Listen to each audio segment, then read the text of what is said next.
देख रहे हैं एनएमएफ न्यूज और आपके साथ मैं हूं नम्रता। और आखिरकार सीएए देश भर में लागू कर दिया गया। पहले बीती शाम एक खबर आई कि प्रधानमंत्री मोदी का संबोधन होगा, उसके बाद फिर खबर आई कि संबोधन नहीं होगा और उसके चंद मिनटों बाद खबर आती है कि सीएए का जो ऐलान कह लीजिए उसको उसकी अधिसूचना जारी कर दी गई और इसी के साथ साथ पूरे देश में एक बार फिर से इस पर चर्चा शुरू हो गई। लेकिन इस बार पंकज जी, दिलचस्प बात यह रही कि 2020 की तरह हमने बवाल नहीं देखा, या फिर ये कह लीजिए कि पूरी तरीके से पैरामिलिट्री फोर्स शाहीन बाग में, स्पेशली शाहीन बाग में तैनात कर दी गई थी, क्योंकि सबसे बड़ा बवाल तो वहीं कटा था। इसके अलावा सरकार की सबसे बड़ी उपलब्धि यही रही कि इतना बड़ा फैसला ले लिया गया कुछ सेकंड्स में, और विरोधी दलों को अगर छोड़ दिया जाए तो सड़क पर हो हल्ला कम हुआ। लेकिन अब उन लोगों का क्या करें जो फिर से एक्टिव हो गए हैं भ्रम फैलाने के लिए।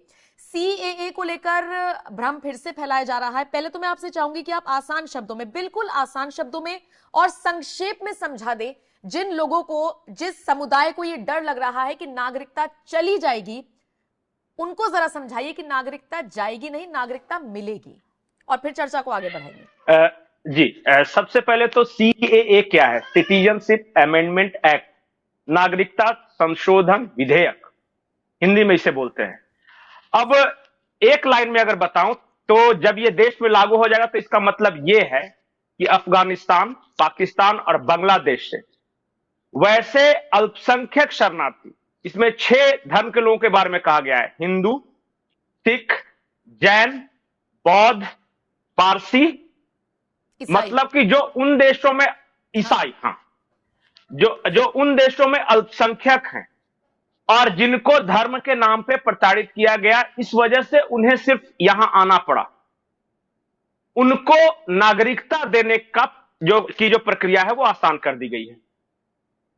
और ये डेट दिया गया है कि 31 दिसंबर 2014 से पहले अगर आप आए हैं इस देश में रिफ्यूजी, शरणार्थी बनके, और अगर आपके साथ धर्म के आधार पर प्रताड़ना हुई है, तब आपको इस देश की नागरिकता दी जाएगी।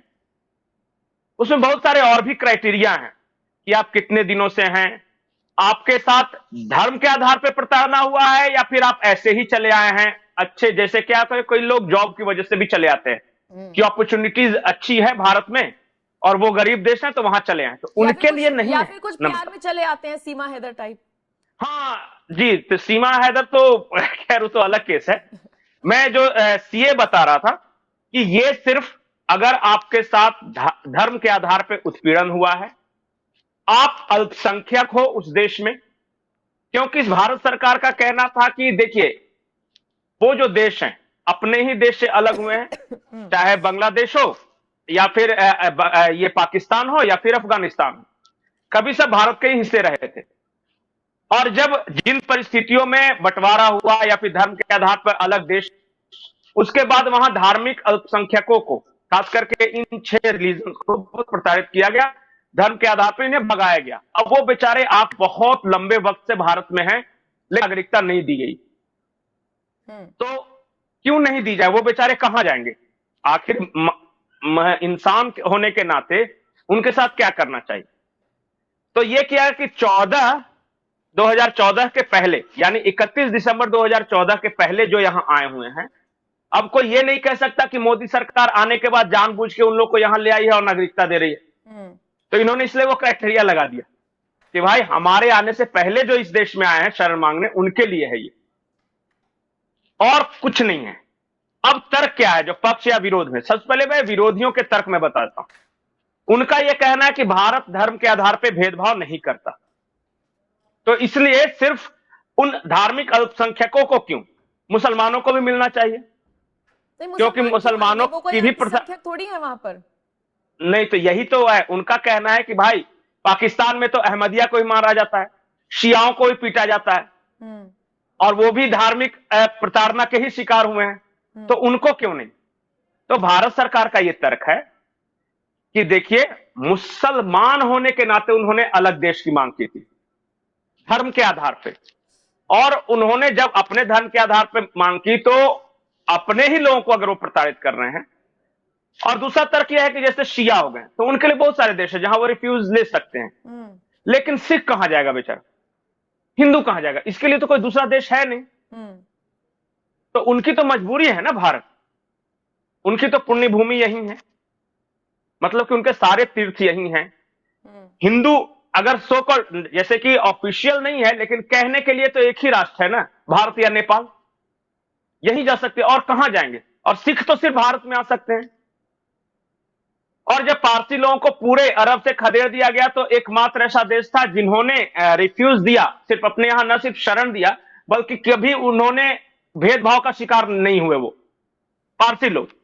इसी तरह यहूदी लोगों को जब भगाया गया यरूशलेम से, जब सब जगह पूरी दुनिया में वो भागे, हर जगह उनके साथ भेदभाव हुआ। जर्मनी में हिटलर ने उनके साथ क्या किया, लेकिन भारत ही एक मात्र ऐसा देश है जहां यहूदियों के साथ भी जरा भी कोई धार्मिक भेदभाव नहीं हुआ।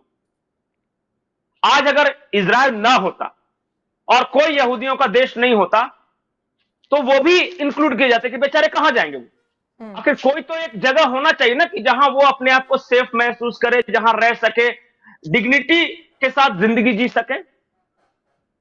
तो इस वजह से इन्हीं अभी 6 धार्मिक अल्पसंख्यक जो कि वहां पे पाए जाते हैं, जिनको ऑफिशियल रिकॉर्ड में है कि उनके साथ गलत होता है तो उनको अपनाया गया, और मुसलमान इसमें नहीं किए गए क्योंकि मुसलमानों के बहुत सारे देश है, आपके पास ऑप्शन है कहीं जाने का। तो ये बात है। इस पर शुरू हो गई है राजनीति। राजनीति कैसे शुरू हुई है, पहले कुछ नेताओं के बयान सुन लीजिए।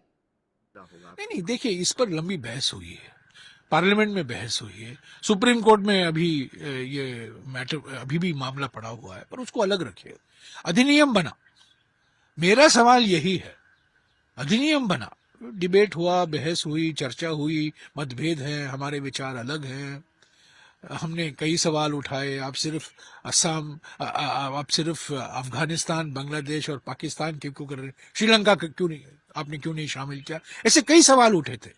पर मेरा सवाल यही है, आज मेरा कहना यही है, 4 साल 3 महीने क्यों लगाए? ये रूल पहले क्यों नहीं आया? 2020 में क्यों नहीं आया? 2021 में क्यों नहीं आया? 22 में क्यों नहीं आया? 23 में क्यों नहीं आया? जब अब चुनाव होने वाले हैं, 1 महीने बाकी हैं, और खास तौर से पश्चिम बंगाल में और असम में रणनीति, जो चुनाव का वातावरण है, चुनाव का माहौल है, उसको पोलराइज करने के लिए, उसमें ध्रुवीकरण करने के लिए ये किया गया। सर, अगर जैसे ये कम्युनल एक्ट है, इसका विरोध हम पहले से ही करते आए हैं और करते रहेंगे। इसका विरोध में हमने असम में हो, हमारा असेंबली में हो, असम असेंबली में हो या पार्लियामेंट में हो, हमारा पार्टी ने इसका विरोध किया है। हमारा पार्टी का सुप्रीमो ने पार्लियामेंट में भी इसका विरोध किया है और हमारा पार्टी इसका फुल्ली विरोध करते हैं। इस एक्ट के जरिए एक कम्युनल फीलिंग्स पूरा देश में फैलाया जा रहा है, और ये एक्ट जैसे ही इम्प्लीमेंट हो गया है, इसके जरिए खास करके असम का जो लैंग्वेज है, जो कल्चर है, ये टोटली खत्म करने का एक प्रयास है।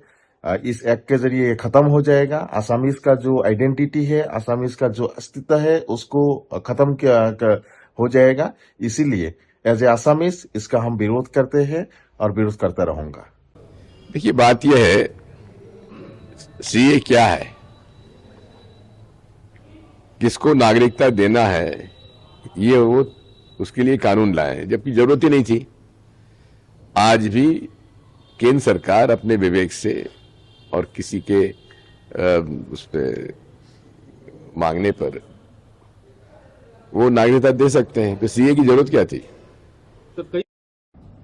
क्रोनोलॉजी समझिए, आप टाइमिंग देखिए, चुनाव घोषित होने वाले हैं, 2024 का लोकसभा चुनाव आने वाला है, उसके पहले सरकार को अचानक से सोचता है कि हम ये लेकर आए। 5 साल से क्या कर रही थी सरकार, क्यों नहीं लाई? इसलिए हम बोलते हैं ना कि सरकार पोलराइज करने की कोशिश कर रही है चुनाव के पहले, क्योंकि सरकार विफल हो चुकी है डेवलपमेंट के काम पे। देश सवाल पूछता है, मोदी जी अपनी गारंटियों में फेल हो चुके हैं कि 15 लाख रुपया अकाउंट में आएगा, नहीं आया, 2 करोड़ युवाओं को रोजगार मिलेगा, नहीं मिला। तो सारे सवालों के जवाब नहीं है इनके पास, इसके लिए ये अब ये लेकर आ गए। देखिए, हमारा तो पहले से ऑब्जेक्शन था, आज भी हम यही बोल रहे हैं कि ये जो कानून है, ये रिलीजियस की बुनियाद पे बनाया गया है, ये अनकॉन्स्टिट्यूशनल है, इसकी कोई ये नहीं हो सकती। आप रिलीजन की बुनियाद पे कोई कानून को नहीं बना सकते, और आप सीए को एनपीआर एनआरसी के साथ आपको देखना पड़ेगा, उसको सेपरेट करके नहीं देख सकते आप। तो हमारा तो ऑब्जेक्शन रहेगा। तो सुना आपने किस तरीके से विरोधी दल एक्टिव हो गए हैं। पंकज जी, नेतागिरी शुरू कर चुके हैं इस मुद्दे पर, कह रहे हैं कि वोट बैंक की राजनीति है और चुनावों से ठीक पहले ये फैसला इसलिए लिया गया है ताकि वोट बैंक को बढ़ाया जा सके। देखिए नम्रता, कुछ नेताओं की ये बीमारी है ना कि उनको दो चीज का हमेशा विरोध करना है। एक तो मोदी ने कुछ भी कहा, अगर मोदी राम राम राम राम भी कह रहा है ना, तो वो जाके हल्ला करेंगे रोड पे कि देखो मरा मरा मरा मरा मरा मरा कह रहा है। उनकी बीमारी है, तो इस बीमारी का अभी तो इलाज नहीं ढूंढा गया है, शायद साइंटिस्ट लगे हुए होंगे कि इसका क्या किया जाए। और दूसरी बात है कि इस देश में मुसलमानों का नाम लेके आपका काम बन जाता है, कितना भी कुछ भी नहीं हो। अब मैं गारंटी के साथ कह सकता हूं कि बदमाशी के लिए सीए एनआरसी को एक साथ जोड़ के बार बार एक साथ बोला जा रहा था, सीए एनआरसी, ताकि अगर इधर से नहीं कन्विंस हो तो उधर से कर ले, जबकि दो अलग अलग कानून थे। अभी सिर्फ सीए लागू हुआ है। दूसरी बात कि इन्होंने तरह तरह के भ्रम फैलाए कि मुसलमानों को कंसंट्रेशन कैंप में रखा जाएगा, उन्हें दोयम दर्जे का नागरिक समझा जाएगा, यही सब कह के बुलाया था उन्होंने। तो नम्रता, मैं ये कह रहा था कि कुछ लोगों को बिल्कुल पता नहीं होता और वो बस ऐसे ही, जैसे कि मुसलमानों का कुछ हुआ तो आ गए, या फिर कहीं फ्री की बिरयानी मिल रही वो आ गए। सीए के बारे में अच्छे से पता भी नहीं होगा और कुछ लोग अफवाह फैलाते हैं। मैं बिल्कुल प्रामाणिकता के साथ कहता हूं कि ये योगेंद्र यादव टाइप के लोग, जेएनयू ब्रिगेड जो हो गया, आरफा खानम शेरवानी टाइप की हो गई, इन लोगों ने अच्छे से एक्सप्लेन किया ही नहीं। इन लोगों ने सिर्फ ये बताया कि मुसलमानों के साथ सिर्फ गलत हो रहा है, और क्या गलत हो रहा है ये नहीं बताया, और इस वजह से सारी समस्या हुई उस वक्त। लेकिन धीरे धीरे धीरे धीरे इस बार आप देख रहे हैं कि बहुत सारे ऐसे मुस्लिम मौलाना भी हैं जो बिल्कुल अच्छे से एक्सप्लेन कर रहे हैं कि सीए सिर्फ उन लोगों के लिए है जो 2014 31 दिसंबर 2014 से पहले भारत में आ चुके हैं, जिन्होंने शरण मांगा है और जिनके साथ धार्मिक आधार पे उन देशों में उत्पीड़न हुआ है। और सिर्फ धार्मिक अल्पसंख्यकों को, ऐसा नहीं है कि देखिए, ऐसा नहीं कि आज कोई ढाका से उड़ेगा हिंदू और कलकत्ता में लैंड करेगा और बोल देगा कि मुझे भारत की नागरिकता दो, यह संभव नहीं है। आप 2014 के पहले अगर आए होते तब आपको मिलता, और बाकी सारे नियम वही हैं। तो एक इंसान की भी नागरिकता नहीं जा रही है। किसी भी नागरिकता, किसी भी भारत के नागरिक के साथ धर्म के आधार पे कोई भेदभाव नहीं होने वाला, बिल्कुल सब पहले की तरह। कितनी होगी? मुश्किल से पूरे भारत में 30,000 के आसपास ये हैं जिन्हें मिलेगी बस। जी नम्रता, आवाज आ रही है? बिल्कुल बिल्कुल, इसलिए मैं बोल रहा हूं। आपने एक मौलाना का जिक्र किया, आप कह रहे हैं कि मौलाना बहुत अच्छे से लोगों को समझा रहे हैं। ऐसे एक मौलाना का बयान पहले सुनवा देते हैं। भारत सरकार ने सीए कानून लागू कर दिया है, उसकी नोटिफिकेशन जारी कर दी है। मैं इस कानून के लागू किए जाने पर इसका इस्तकबाल करता हूं, स्वागत करता हूं, और ये लागू बहुत पहले किया जाना चाहिए था। खैर देर आयत दुरुस्त आयत। इस कानून के ताल्लुक से मुसलमानों के दरमियान बड़ी गलतफहमियां हैं, उस गलतफहमियों को दूर किया जाना चाहिए। और मैं बताना चाहता हूं कि इस कानून से मुसलमानों का कोई लेना देना नहीं है।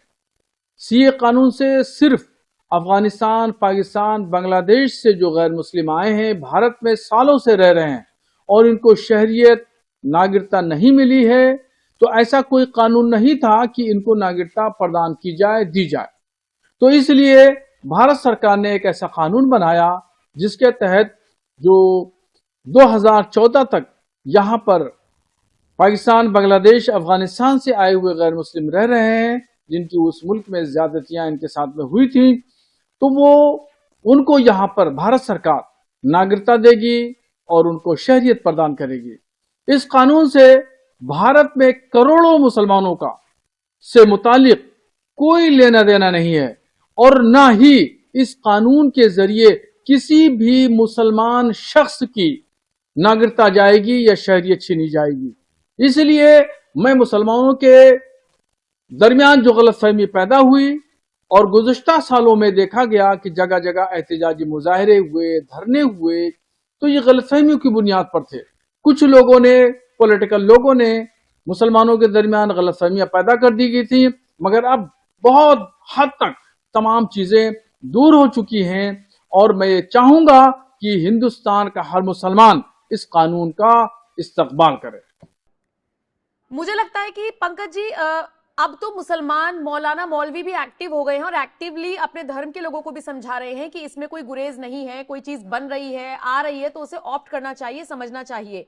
वरना मुझे याद आता है स्वरा भास्कर का वो इंटरव्यू जो उन्होंने रुबिका लियाकत को दिया था, जिसमें वो ये कहती हुई नजर आई थी कि ऐसा कुछ आ रहा है जिसमें बहुत ज्यादा डरावने प्रोविजंस हैं। ये उनके वर्ड्स थे, डरावने प्रोविजंस, जिसमें एंकर ने उनको टोक दिया था, ड्राफ्ट आपके हाथ में है नहीं और आप डरावने प्रोविजंस कह के भ्रमित कर रही है लोगों को। नहीं, क्या प्रोविजन से अगर पूछ दिया था क्या डरावना है तो वो नहीं बता पाती। देखिए ये सब क्या है ना, पढ़े बाद उन्होंने जवाब दिया था कि ये आप सरकार से पूछिए।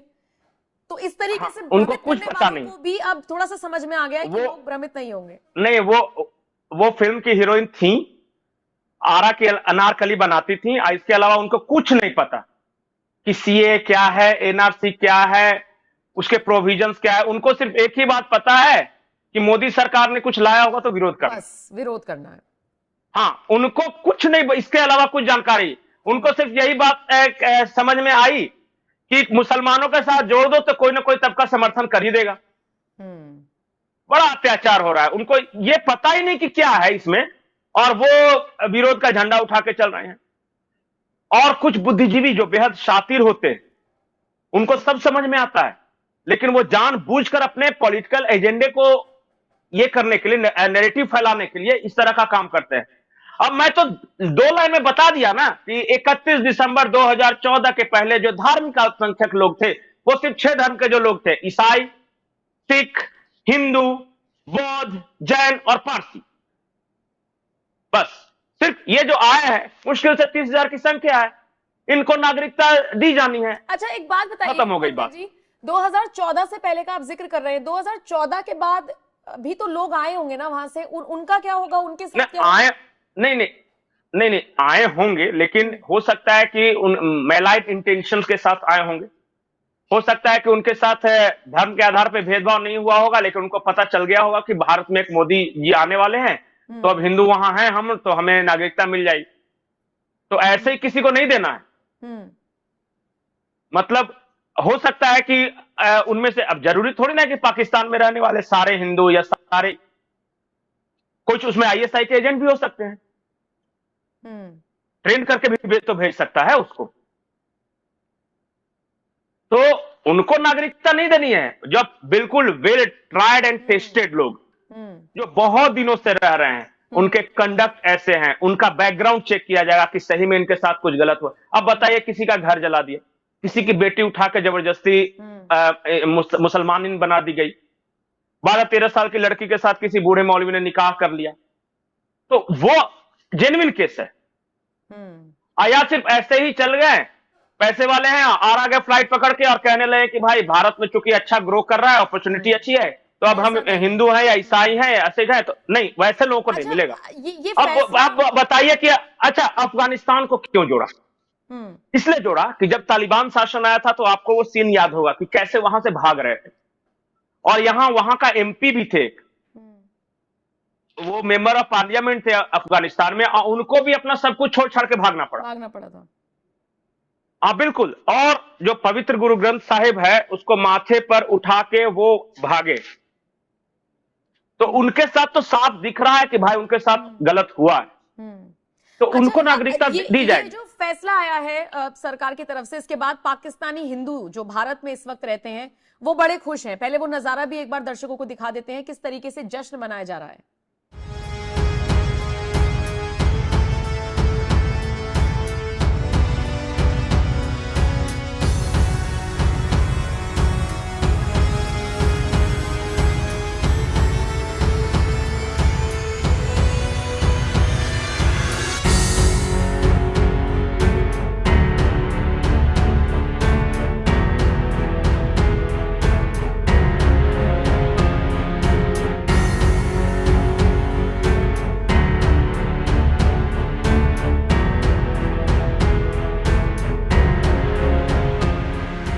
मोदी जी का हम बहुत बहुत धन्यवाद करना चाहते हैं और बहुत बहुत कह नहीं सकते, मतलब तहे दिल से धन्यवाद करना चाहते हैं मोदी जी का, जिन्होंने ये सीए कानून लाके और हमें पाक विस्थापित और जितने भी शरणार्थी लोग आ रहे हैं उनके लिए ये कानून पास किया।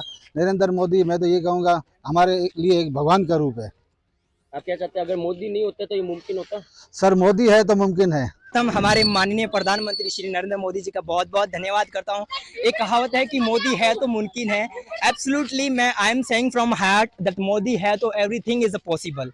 You know, without Modi we can't survive anything and we can't survive our life. Modi है तो मुमकिन है, everything is possible. आप क्या कहेंगे, मोदी नहीं होते तो अभी पीएम तो ये ऐसा होता? देखिए, नरेंद्र मोदी अगर हमारे भारत के प्रधानमंत्री नहीं होते तो हमें जो भी सारे हमारे हिंदू भाई आए हुए हैं वो बहुत सारे, जब प्रधानमंत्री नरेंद्र मोदी नहीं थे तो उन्हें भारत से वापस पाकिस्तान जाना पड़ा। उन्हें वापस वही एक छोटा सा जो अपने डर के माहौल में रहने का जीवन जीना पड़ा। तो वो लोग अभी जी रहे हैं, लेकिन अभी हम अपना सीना ठोक के कहते हैं कि मोदी है तो एवरीथिंग इज पॉसिबल। हमारे जैसे ही पूरे भारत में या पूरी वर्ल्ड में जैसे ये चीज न्यूज फैल जाएगी कि सीए इम्प्लीमेंट हो चुका है, तो जो भी पाकिस्तान में हमारे हिंदू भाई रह रहे हैं वो छाती ठोक के कहेंगे कि हम इंडिया जाना चाहते हैं, because CA is implement and we will achieve our citizenship. That's a Modi hai to everything is possible.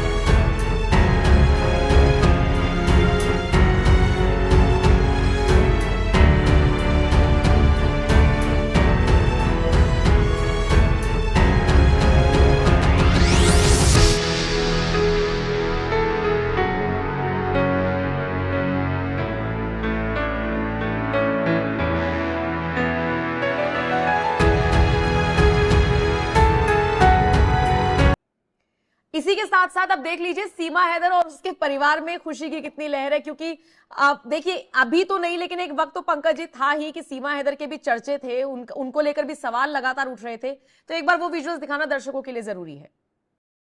नमस्कार, जय श्री राम, राधे राधे। आज हमारे देश में भारत सरकार ने नागरिकता कानून लागू किया है, जिसकी हमें बहुत बहुत बहुत ज्यादा खुशी है।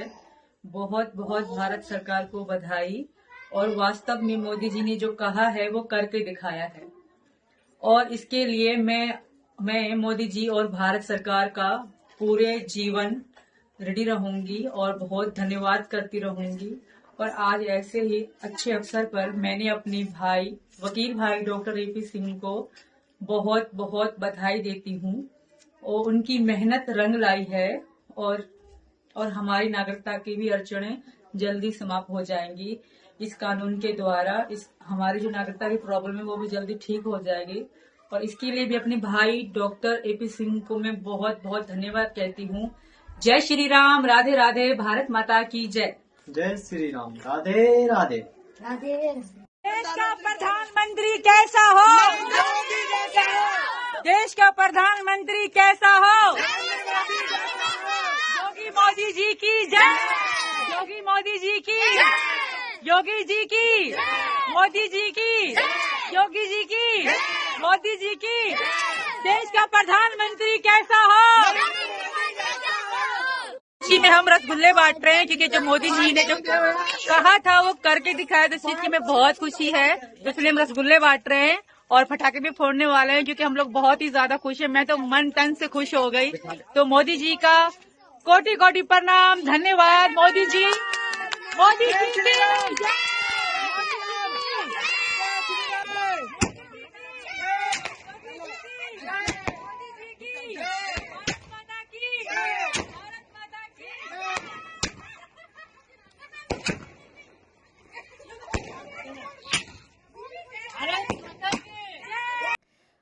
ठीक है, कंक्लूजन पंकज जी दे दीजिए फिर। सीएए क्या है ये आपने समझा दिया, इससे डरने की जरूरत नहीं है ये समझा दिया, लेकिन ऐसे लोगों को जो अभी भी भ्रमित हैं और करने का काम कर रहे हैं उनको क्या कहेंगे?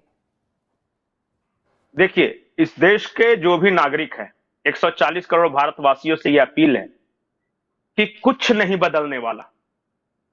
सिर्फ 30,000 वैसे लोग जो धार्मिक अल्पसंख्यक हैं, जो भारत में 31 दिसंबर 2014 से पहले आ चुके हैं, सिर्फ उन्हें नागरिकता देने की जो प्रक्रिया है ना, वो सरल हो गई है। ये संख्या सिर्फ इसके अलावा आपके 30,000 है। बिल्कुल 30,000 के आसपास, बिल्कुल। इसके अलावा आपकी जिंदगी में कोई फर्क नहीं पड़ने वाला। जैसे आप चल रहे थे चलेगा। न मुसलमानों को कोई इससे नुकसान होने वाला है, किसी भी धर्म को, किसी भी जाति को कोई नुकसान नहीं होने वाला है। वो ऑलरेडी भारत में थे, हाँ। वो भारत में रह रहे हैं। वो सिर्फ उनको डॉक्यूमेंट कुछ बनाने में आसानी हो जाएगी। अब जैसे जैसे उनको भारत की नागरिकता मिल जाएगी तो कल को जाकर उन्हें विदेश जाना है तो उनका पासपोर्ट बन जाएगा, या फिर उनका वोटर आई कार्ड बन जाएगा, या आधार कार्ड बन जाएगा। बस सिर्फ इतना ही परिवर्तन होना, और कोई बदलाव नहीं आने वाला। इसलिए किसी भी तरह के भ्रम से बचकर रहें।